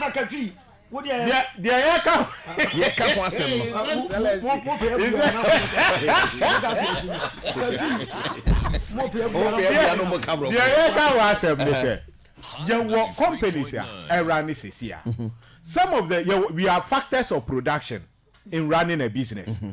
Some of the companies do not necessarily need finance. Nano metre mu ha meto mebo etro se ebi oho a ohia asase ebi oho a finance no ohia ebi oho a raw materials ena ohia why would you metre ebi so oho a no sijeje mu ye ohia aya Nigeria why would you ohia no aya Nigeria. Yes. Now omo de ene ye kania issues yaka say your friend is able providing meters, smart meters. Yeah. I'm a smart meters no. A favor or more on be extended on where Juma no to anado. And this a we year Jumano will production our sorrow. Emma will cost of production our form where we are. What you will do, they say, we be extended where Jumano from a year to anado. Say, be a losses I will be making a year. You will get those gains in the night. Why would you make it? And I want to ask you. But me too. Unless you say maybe I may do classroom. Me too. There are a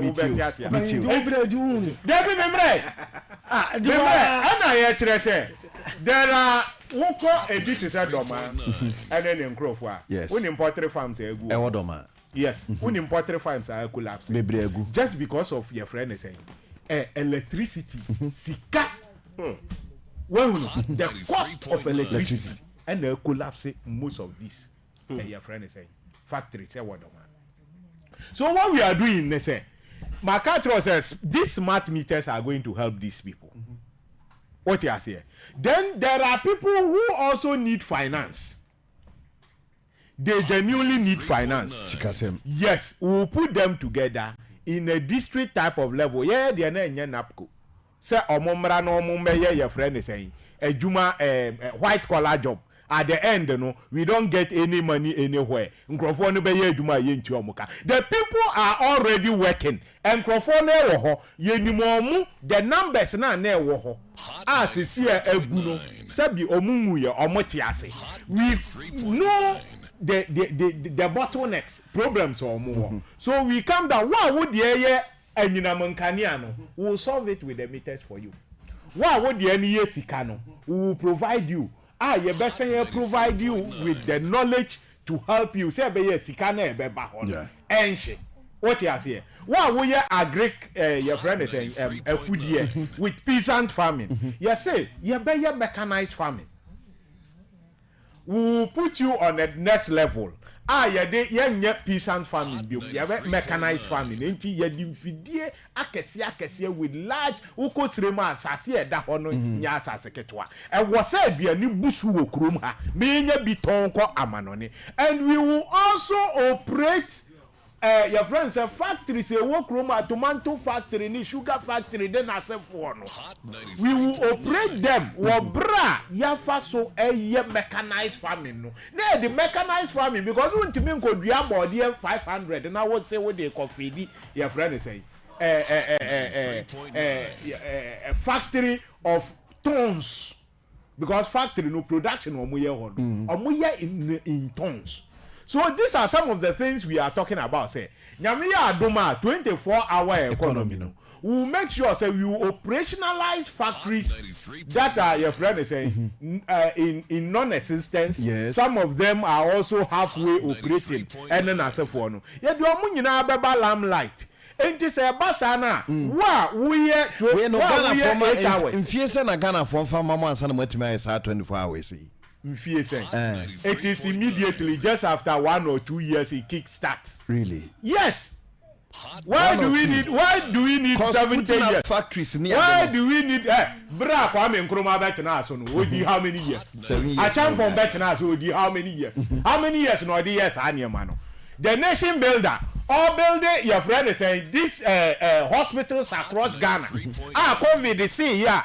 your friend is saying yanum di mirika koda ho no the how many years the interchanges and others so the how many years the universities he built no the how many years so that is the 24 so we are talking about what we are talking about yes what we are talking about you know and yeah you be here 30 years in area partial because the person has experience he has been on the seat no but why yeah do man me say opposition our 24-hour economy no so say begina simpie so kasa enya sa brain na ye koto cement meba enya sa brain na koto gas aban beba in 2025 no wo be bre pa because the economy ni sesia no adwiregu a better na the okay wetin ya amana because sika ojija our account we na anu oboboye sika ojija our different say who bisa it is negative we are living on your friend is saying time bomb say your wabrophobia we say sika yenya no enu an meltdown here we say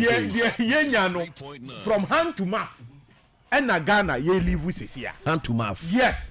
But we also need a kind of 24-hour economy better no be operating in 2025. What we are doing is that when we come, one will say my medical culture said the taxes are Ghana for UTSC. Yeah. Taxes no quickly no number clear. Yeah, but clear be now expand the base, you know. Yeah, expand the base, you know. Say no.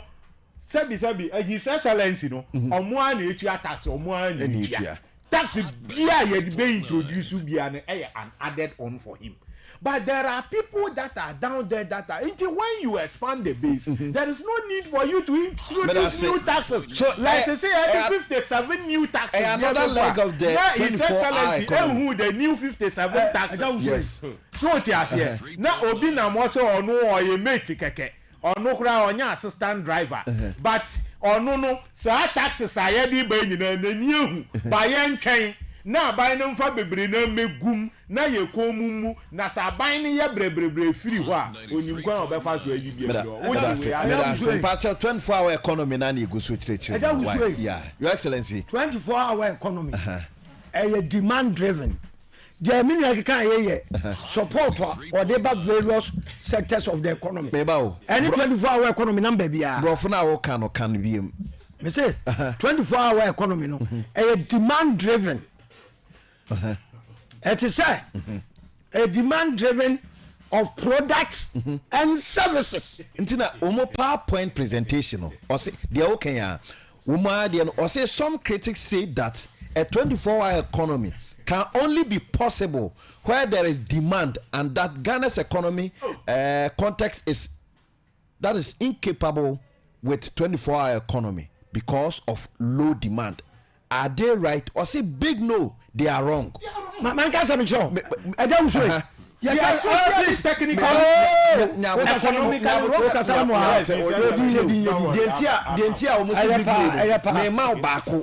they are your premise. Or say. As has already been explained, 24-hour economy will be mainly anchored on John Mahama's overarching vision of creating sustainable jobs through the transformation of Ghana into an import substitution and export-led economy among others.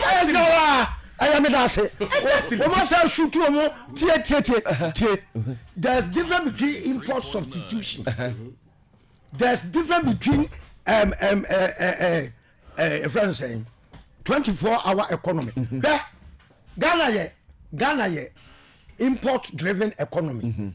To so pass out done what it means in say I was saying be export driven. Yes. Export driven no.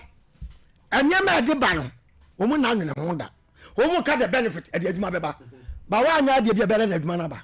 Ya onyeme bi so ya ansa na adwuma na ba. Say Ghana kwaje bank loan a 36% interest. Hot 93.9. Cote d'Ivoire kwaje bank loan a 5% interest.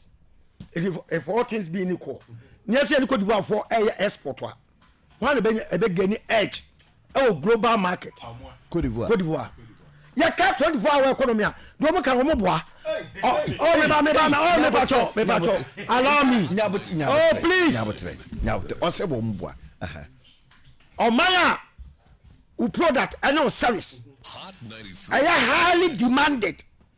Na pressure that production for so I can champion time na you susu ano ebra we ye ku no o se e Canada oni antua e Canada man de ni antua e ti I me free wa ba drum nya sanhye no se so ntua de ni bibia ye biem e champion time ebra wo mu ka sa wie ye no ana so mo aka amate me di import license ana be ya aduma eti o man selecting yema ye hia ansa na fabio chiraba what it means is say enyama na champion me kaye ade a wo de ba be ye production substitute ebi a wo ye mattress na be hia solution was mama akwa fa solution bra e be du djuma Coca-Cola bia no mu wo component bia wo mo se fabra apart from that na bibia magana eti na made in Ghana nyama no pressure da so ha achomata sanders ana na school ni bia hye eti ayi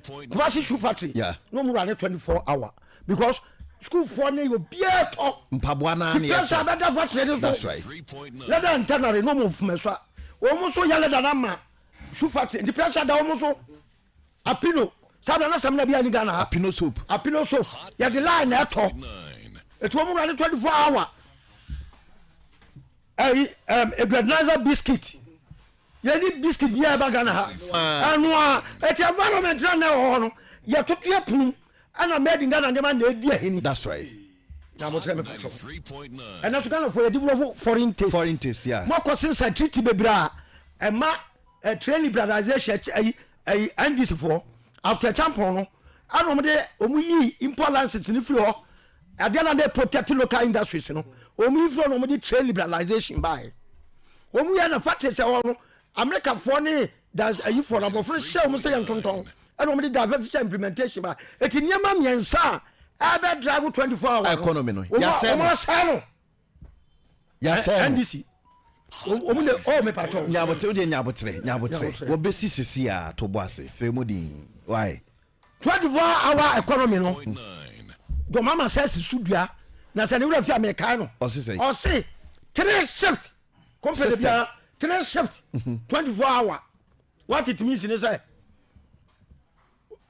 o mani na a champion was operation feed yourself we bought into the vision eti obia ya backyard garden woni fie school for no man dey do an fie dia me dey ayi be che odun kwa secondary school wo mu enu aduanuane ama wo mu dia na bia ka no ma trabra ban say ye school na bia ka di mo me ko ma prempe college for Hot 93.9 ye school no enam 24 hour economy na champion ran no yeah be ma kwa na company bia de vacation workers employment request abeto ya the attendance notice board say vacation employment ya ba kwan ela din dia ba company bia din dia ba would of trunk is one of so koya aduma go there and work and then some factories in agu and the economy na yazan no it's not conducive as ya tre light ye benya nyan kane no ye betum dia aduma ni bebre anya on provide security aja Wusu security across board aja Wusu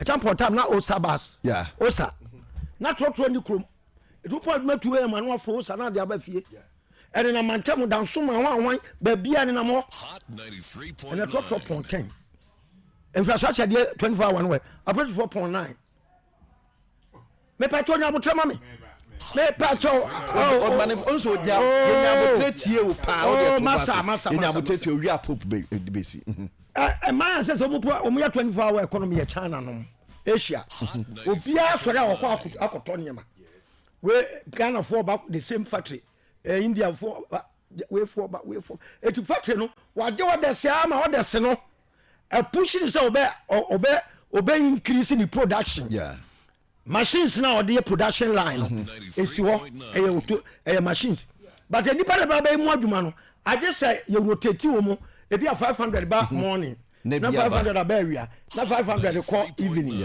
na machine kwana no mu ye sebe ya o mbe meet production na orders no Ghana import so re containers sebe yi nyama Ghana no emu 70% call empty 93.9 yemfa hwe nko ya be yegu ha ya import driven economy eti ansala betimi astati ena sawa me bawo what can was it domasi doman kusia and cocoa in the pottery farm hopa. So 24-hour economy, your mom can definitely. I don't want to doma. I need to doma.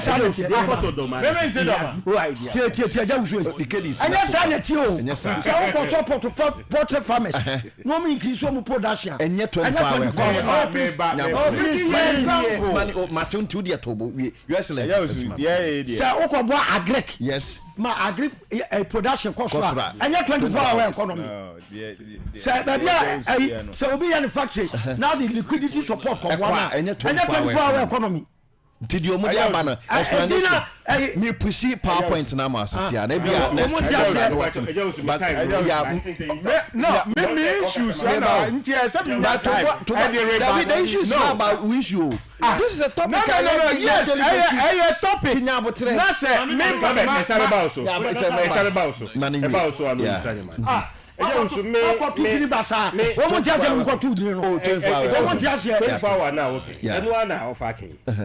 Don't know make 24-hour no. On tiase. E dey kombo 24-hour economy. Sheni ne ma we so no we aso eje usu. Yen ton kule baby. Yen 24-hour economy. Na dey okay ya kombo tiase na obetiase ana. Dey okay no on tiase dey ha no obetiase. No, she party executive we so ha. Na candidate so ha. Na former minister so ha. Omu na ha biom basa omu tiase. Na wo eje usu na betiase. Me am tell me tiase ana. We now hear about building a better economy. When is build a better economy? Be needing factories. Now that don't cook for our move by one destroy factory. Ya be brave. Oshe say the yesi e put here factories and even you factories need you go so ye more no. You say your roads, infrastructure to support the factories. Just imagine. Now see do a carriage here wo Kumasi Akre. Ko see the twa kwan no so. Ko konongo ebe si abrim ye twa no fefe kama amimi gidi say by the close of the year no na Accra Kumasi edem sharp do a carriage ya boy sim e be reduce accident enyema ye pese ye exporting eba e free untimely sa nyema na dey build the economy o sa nyema na dey build the economy ye free SHS by o my who did oh, impact of free SHS ashasieba. Impact of free SHS. Almost presidential aspirant Mika say yakọ to apo man krano macho. St. James, the whole West Africa, and Kwame Noah almost the top most in WASI exams. No, they were from St. James. They are beneficiaries of free SHS. The whole West Africa. And Ghana the whole West Africa. Now, upon your Kotomo, and can you say go meet my the best? And why Biom said the best? Sa economy, the education, the health, the infrastructure, the once I say menya o made any binti bia metwe which industry will the 24-hour economy focus on? And industry so my boss 24-hour economy will primarily but not exclusively focus on agro processing. 24-hour pharmaceutical industry, 24-hour manufacturing industry, 24-hour construction. Me 24-hour MC factory no hear my offer. They all can. I idea baby I but no am 24-hour me factory. Yes. More about me liquidity support. Me production no. A market no enye gidigidi yem pesa. Enye gidigidi. Eti me pon me yedma anopa kopum anwumra mapon na me ton me supply me nyama 24-hour economy ni ye why ye adwuma na amanfo agye wo nyama na tumwa obi epe bia eye demand driven obi epe bia na betimi abo de 20 e dey ni pelika ye nim na e na o kan na kebe bejeji nka wonim ho ya ye ni wo be 4 years John Dramani what be even 4 years as vice 4 years as president asani ma we na no want to what's the way the experience as president no be there anything because I said better way I'm not say want to be as what I said no yes I can say yes mami kasa e don't too mama na kasa na No, we're presidential aspirant too. Me representing NPP. Who representing this? I have my time and you have Nyabutre. Mami Canadian. Thank you. Say 24-hour economy. What do you mean can impose as a record? What do you mean can 24-hour economy as a record? I just said that you mean hey, what you say? I don't. Me say 24-hour economy. Say ya na Biom your home. What you want to say? Hey. We want to say no more campaign. Me say ya do ready. Ehun here. Don't Nyabutre, man, yanko. Eti Wusu. Me the mechanic say. Eke Agya papa no, o me di so da. Enke beka so ke fine do kan ebi akakra bi um. But what be your mind so that you in the whole year education ugu no you in the whole year industries ugu industry baby I am unjilindi no say can John Dramani Mahama be trusted to deliver on his 24-hour economy was say absolutely yes. One more example bakope the Ghana Gas Company established by Mills Mahama NDC government also operate 24-hour economy and for that matter it can be trusted and yes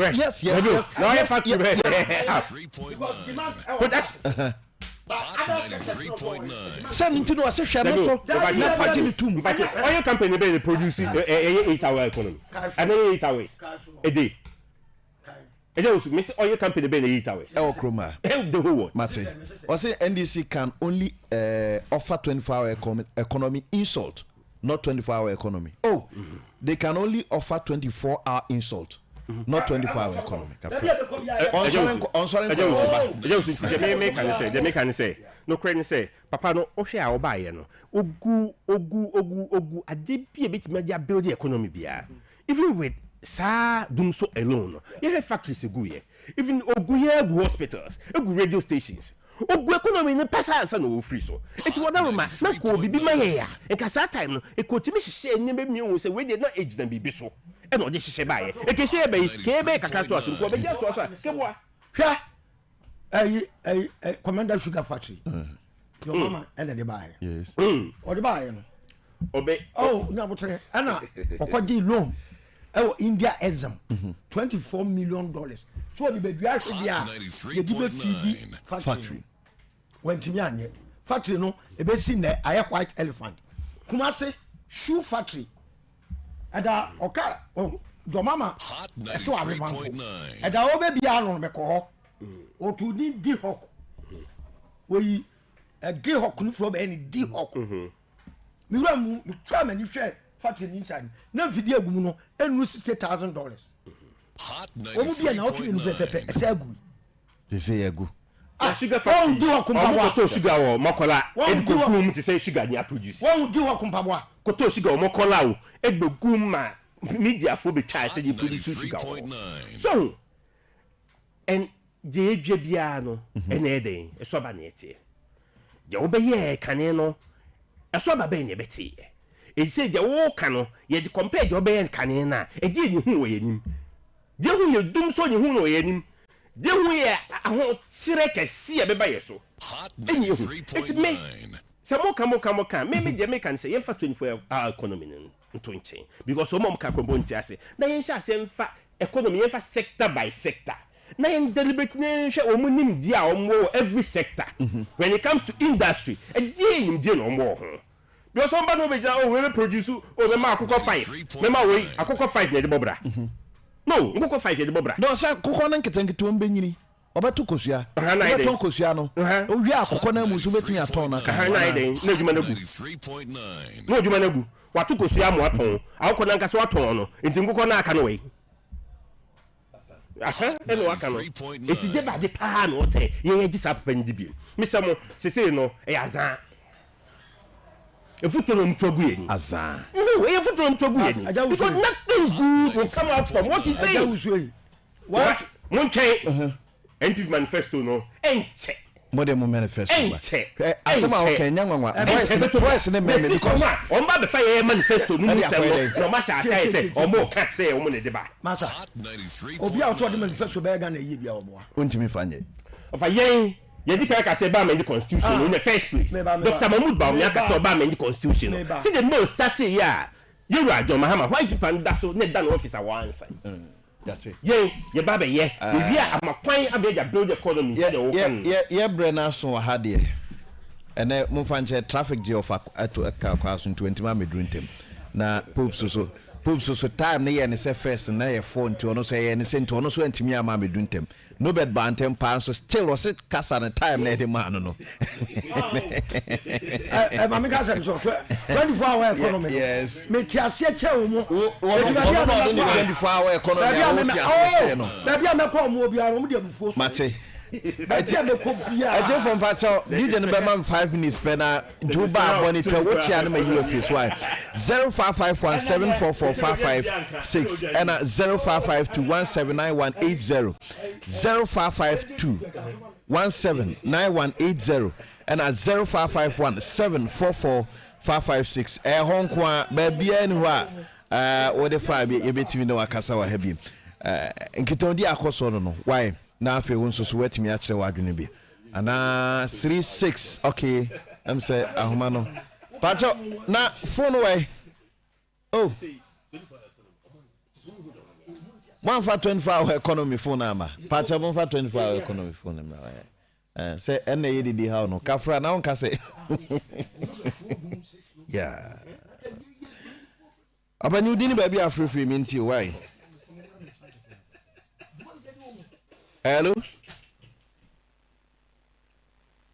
Open you also didn't baby free.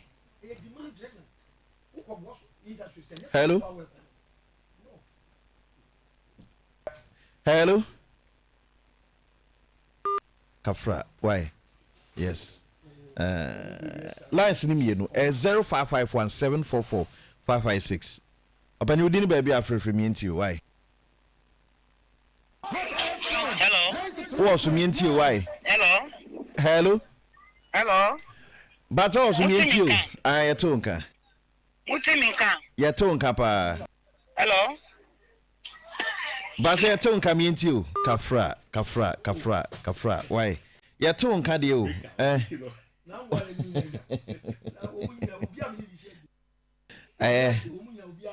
But ofra ya tonka em say etie for no mum.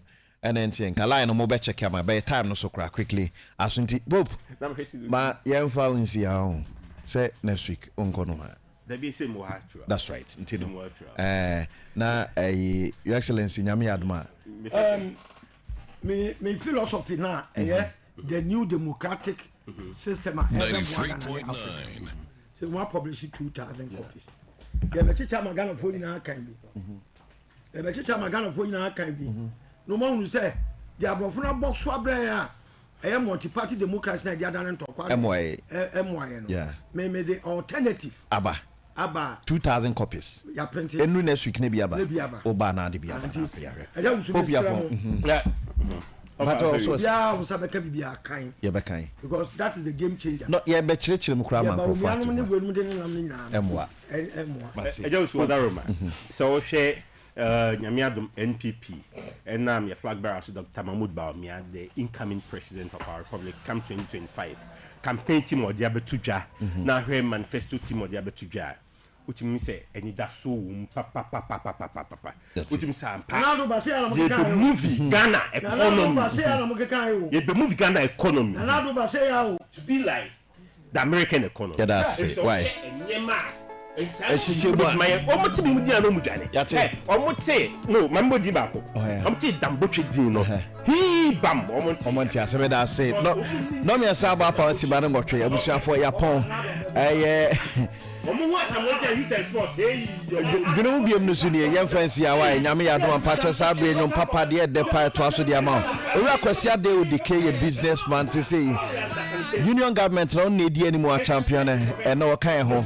So and Michael Osebo at Pope and a friend of MPP name a former youth organizer half region